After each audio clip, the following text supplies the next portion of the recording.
So, that was a Piggly Wiggly. I was wondering what those things look like. See? I told you would have fun. Anyway, let's check on the space warp and see how goes the charging. If you insist.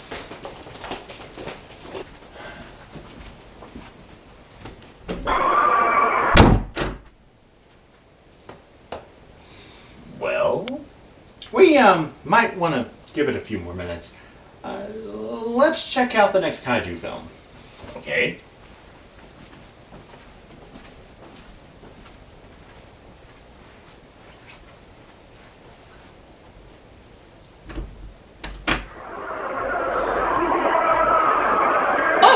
Hello there, Mr. President. Oh, yeah, you gotta watch out for the tentacles. Yeah.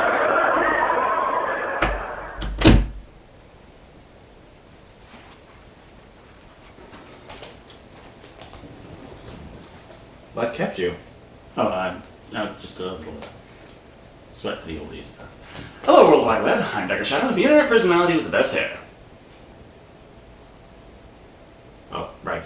I'm that long-haired creepy guy. Salutations. And today on Godzilla vs. Mothra Month, we will be reviewing Godzilla vs. Mothra. Again, apparently. Actually, this is the second film to boast that particular title, and there is some debate over the issue as it has been worded differently in other countries.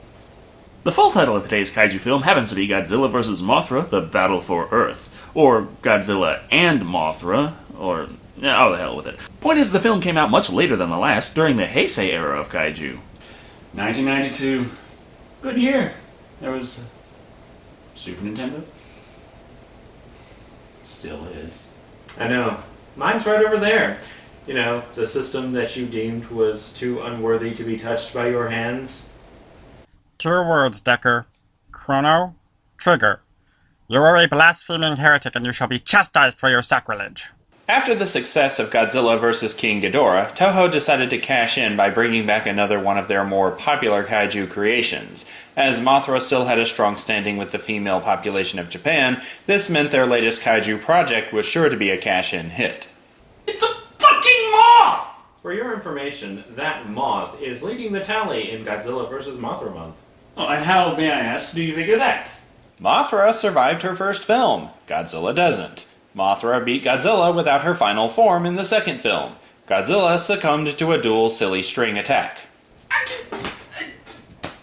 Godzilla's cool! So, let's take a look at Godzilla vs. Mothra and see Mothra's mothy ass crushed under Godzilla's scaly feet. Our story begins with the giant flaming ball of space rock plummeting to Earth. The meteorite crashes into the ocean in the South China Sea, which, of course...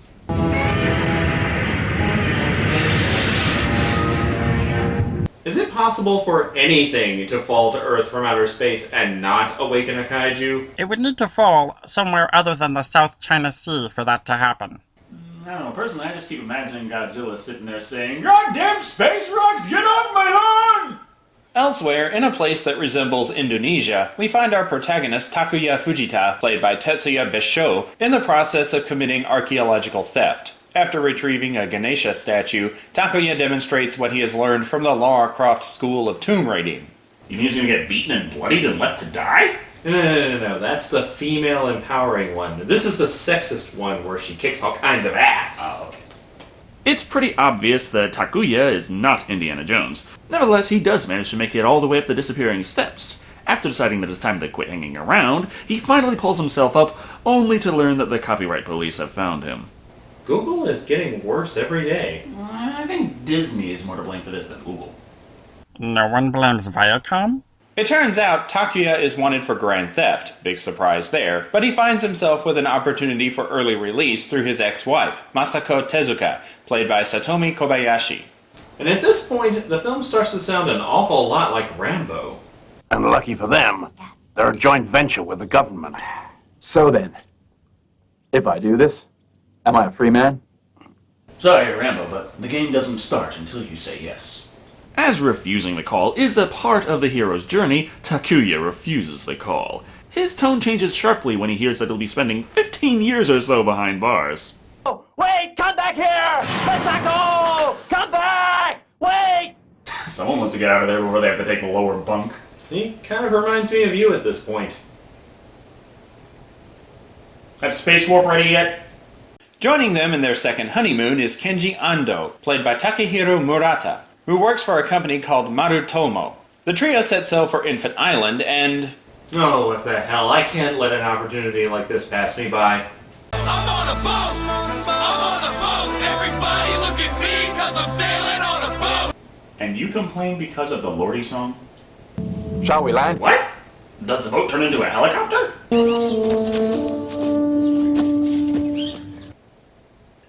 Japanese technology confuses me! Oh, just wait until we're actually there. We've established in previous reviews that kaiju films tend to reflect the fears of the times in which they are released. This film is no exception, and wouldn't you know it, it comes with a moral about environmentalism and pollution. Men destroy what nature's been creating for billions of years. When? How? Yeah, formations like that occur in nature. As in, they occur naturally. The trio come to a bridge soon, and because they are on a tropical island, the bridge, of course, is not safe to cross. Takuya insists that it can hold their weight, but despite the fact that they could simply take turns going across, the three opt to go together.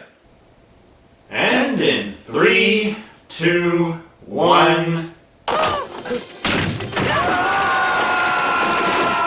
Our heroes are protected by plot armor, so their idiocy doesn't lead to an untimely demise. It probably helps that they didn't have very far to fall. In any case, once the group makes it to shore, they pull an inflatable raft out from... their hammer space knapsack? They make those now. They're compressed and inflatable, so you can carry them around with you. But they never established that they actually had one of those before this scene. The group's deliverance trip down the river ends abruptly when they come to a waterfall. I think that maybe we should camp here tonight. We'll figure out what to do tomorrow. What are you talking about? It's the middle of the... Never mind. Night comes on fast when the plot demands it. Night falls the speed of plot on Infant Island. Later, Takuya wakes Masako with the news that he's found a cave behind the waterfall. Inside the cave are a series of paintings which depict Mothra battling a spear counterpart. A light from above then shines down on an insignia to let the audience know how important it is. I'm imagining those island natives sitting outside, shining a spotlight through the hole just to fuck with them. I was thinking of that same thing. Come to think of it, what have those island natives been up to this whole time? Interpretive dance? That was what they were doing in the first movie. I don't know, but at least our intrepid team of island explorers managed to locate the giant Mothra egg. They also find the Shobijin in record time, or the Cosmos as they are known in this film. The reason for changing their name is... Earth's cosmos. The two of us keep the world's natural order of things in balance. And that explains nothing. You're complaining about the magically telepathic fairy girls again. What a shocking change of pace. The Shobijin, or Cosmos, are played by Keiko Imamura and Sayaka Osawa. Wait a minute, they're not even twins! I guess real twins are too difficult to find now. The twins explain that the egg belongs to Mothra, and that Mothra was created to guard the Earth. Thousands of years ago, an ancient but advanced civilization tried to control Earth's climate. This angered the Earth, and Batra was created in response. Batra caused so much damage that the civilization was wiped out in a flood. It makes perfect sense as long as you ignore the absence of advanced relics, the complete lack of a floodplain, no evidence whatsoever that any of this shit ever fucking happened. Yeah, sure. You mean like how it's implausible that pyramid designs in different civilizations on different continents keep cropping up? I'm talking about a complete lack of evidence!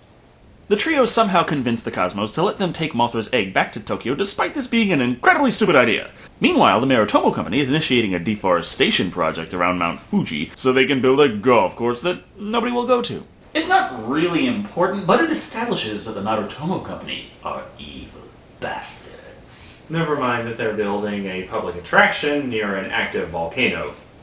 Meanwhile, Batra awakens and immediately attacks Japan.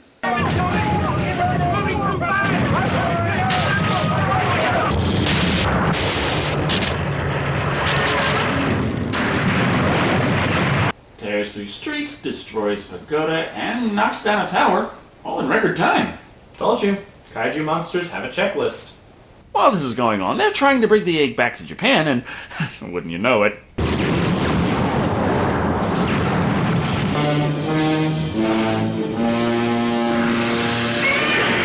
what's he standing on? The ocean there is several miles deep, so how could he stand upright like that? Treading water? Oh, are you sure he doesn't just have a kaiju-sized inner tube? Well, he could. Shut up!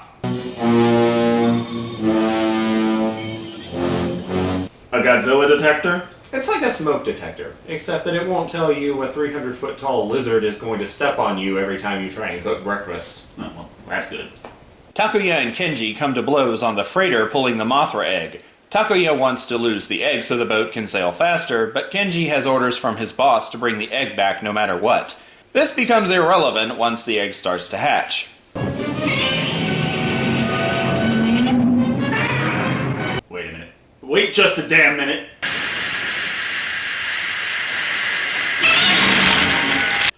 No. Do not spend 10 minutes silly stringing that damn thing!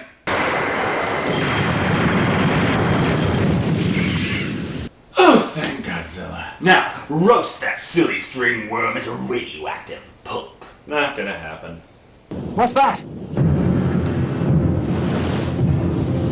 So, Batra destroyed part of Japan and then just kind of knew where to go to fight Godzilla and Mothra?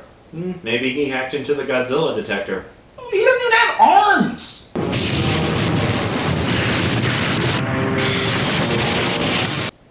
He's got those. Those are not practical for applications involving computer use! Batra runs interference on Godzilla as they sink below the ocean's surface, giving Mothra the chance to swim the fuck up out of there. Ha! You don't see Godzilla swimming away with his tail between his legs now, do you? I have to admit, I don't. He's too busy falling into a lava bed.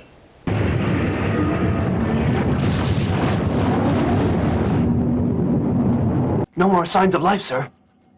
Then the volcano must have gotten them both. I'm sure that prediction won't come back to bite anyone in the ass later. Oh, well, duh, we still got 50 minutes to go. How the hell do you fake your audience out with that?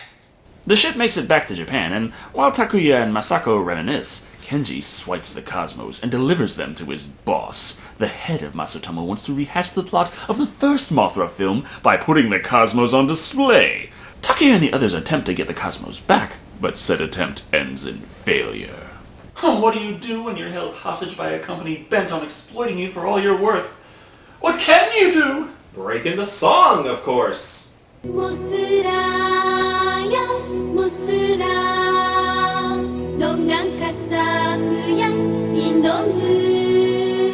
This song has the familiar effect of causing Mothra to drop everything and head straight for Japan. Being an enormous larval creature, the Japanese military don't want to risk the damage she'll do to the cities, so they opt to block her path with battleships.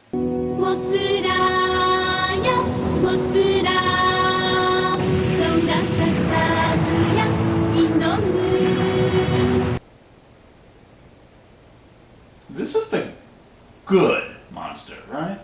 Yes, that's right. She just killed hundreds of people! No, that's not what happened at all. What are you talking about? She just nudged the ships out of the way a little bit. It was the explosion that killed everybody. Oh, that's so much better! Exactly. Hey, turn off the radio. Towards... I can hear it. Their song. It's close. Wait. Who are you? You're psychic? When did we learn this? Over the last two movies Toho produced, that's Miki Saegusa. She's a resident psychic of the Heisei era Godzilla films. Oh. Okay, what's she doing there? She'll be useful for this one scene.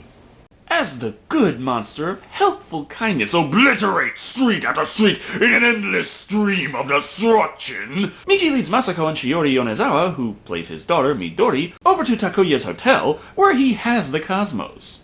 Wait, when did he get the cosmos? Around the same time that he decided he was going to sell them. When did he decide this? When the movie realized that he was still on the other side of the law.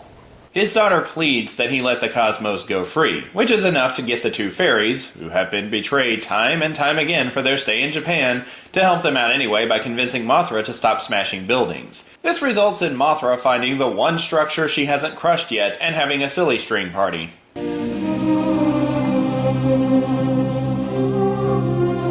Hey, this might explain that silly string tornado in all of those asylums. Don't you dare give them that much credit! Meanwhile, seismic activity happens around Mount Fuji, and a fissure opens. Wouldn't you know it?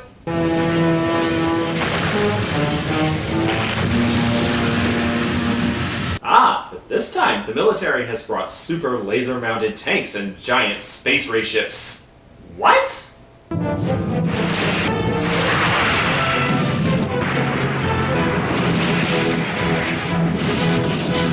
They're years ahead of us. Hey, you've been to Japan. When the hell did they build those? They've had a little project going on for a while. Of course, now that I've told you that, I have to erase your memory.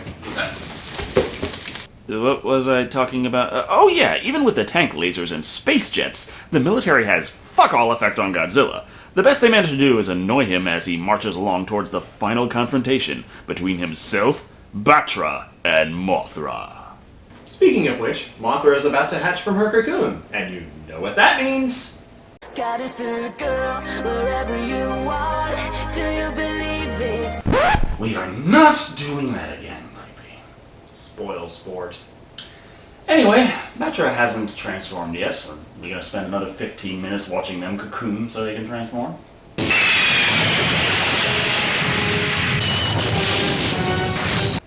Apparently not. Because a good kaiju film isn't the same without an impressive backdrop, the trio of monsters agree to meet up at Yokohama Cosmo World. Cosmo World. Because of the fairies. You know, Cosmo World existed before the... Shut up. Mothra challenges Batra first and doesn't make the best showing, leaving Godzilla to tag himself in. The first round of the professional monster wrestling battle royale ends with Mothra down and Godzilla taking a building to the face.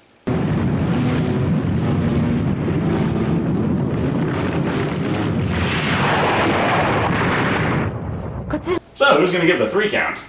I'm not so sure this is a sanctioned event. We've already seen a technical disqualification via illegal use of skyscraper. Godzilla gets his second win come round 2 and tosses Batra out of the ring before giving him an atomic blast. Mothra decides to get back into the game at this point and finally uses her antenna rays. Which she can apparently do now. Wait, if she had those powers, why the hell isn't she doing it earlier? Conservation of kaiju attacks? With Godzilla temporarily indisposed, Mothra flies to Batra, using her power of wing glitter to heal him, and the two have a heart-to-heart chat. You are giant monsters! This is not how you solve your problems! Punch each other! You should not underestimate the power of friendship, Trope. Go for the eyes! Mothra and Batra now tag team Godzilla, using a combined attack of laser antenna and wing glitter to subdue him. As a final touch, the two lift Godzilla up off the ground and fly him out to sea for proper disposal. Because leaving the dead corpse of a giant atomic monster of science in the middle of a crumbling city is just tacky. And it goes with the environmentalist lesson. Remember, kids, don't litter after you've destroyed the whole fucking city block. But Godzilla isn't done fighting yet, and has no intention of letting this movie end on such a happy note.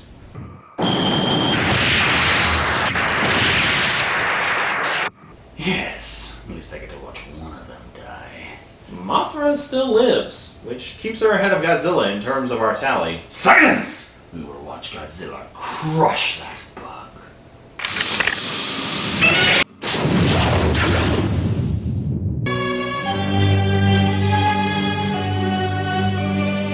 You were saying?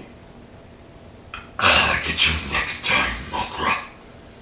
Next time.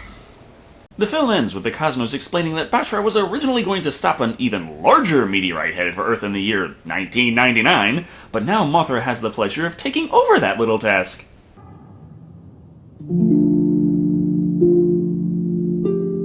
Wait! They can fly. Seems so. I didn't realize the Cosmos were so versatile. But it does explain how they've been able to get around Japan so well this whole Stop time. trying to add logic to this!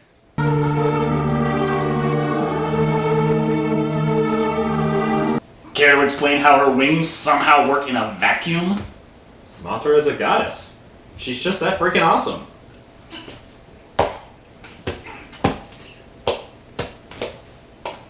Well, that that was Godzilla vs. Mothra. And it was better than Mothra vs. Godzilla. It was beautiful. The movie is a whole lot more entertaining than the 1964 film sharing a similar title. While the plot is a bit convoluted and several aspects, like random psychic friend, are extremely confusing when taking this film on its own, still the battle sequences were worlds better than the classic, and that's not just because the technology is more advanced. One major factor in this film's favor is that the human characters do feel slightly more balanced. Their motivations and reasonings are often flat or confusing, but they still held my interest enough during the scenes without kaiju battle. That is a fair compliment for a kaiju film, since it is a common problem. The divorced couple had good moments with one another, though the resolution to their so-called dilemma was a bit forced. I found the characters mostly likable. They had recognizable traits, and usually ones that you could identify with, unless of course we're talking about the villains. The Save the Earth line tends to fail with its bad guys wanting to knowingly destroy the environment for a couple more cents. Yes, companies do bad things for money, but in reality they tend to be in denial, not vindictive and evil like that. The villains are definitely one of the major weak points in this movie. Nevertheless, the kaiju battles more than make up for this. Even if the environmental message falls flat, it's still entertaining in its own way. I managed to find enough good in Godzilla vs. Mothra to rate it 3 wing glitter attacks of friendship out of 5. Overall, Godzilla vs. Mothra delivers on what it set out to do, though the way it does so can be questionable at times. I found the combat fantastic, but the plot merely adequate, so to me, the film comes in at 3 death-dealing atomic blasts to the face out of 5. Thank you all for watching. I've been Dr. Shado, and remember, if you have a psychic friend, you might want to call them a little earlier in this kind of situation. Or, alternatively, take them to Monte Carlo and clean up so that you can afford to live in a country that isn't constantly under assault by giant monsters.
The one time that I was married to a real stubborn woman.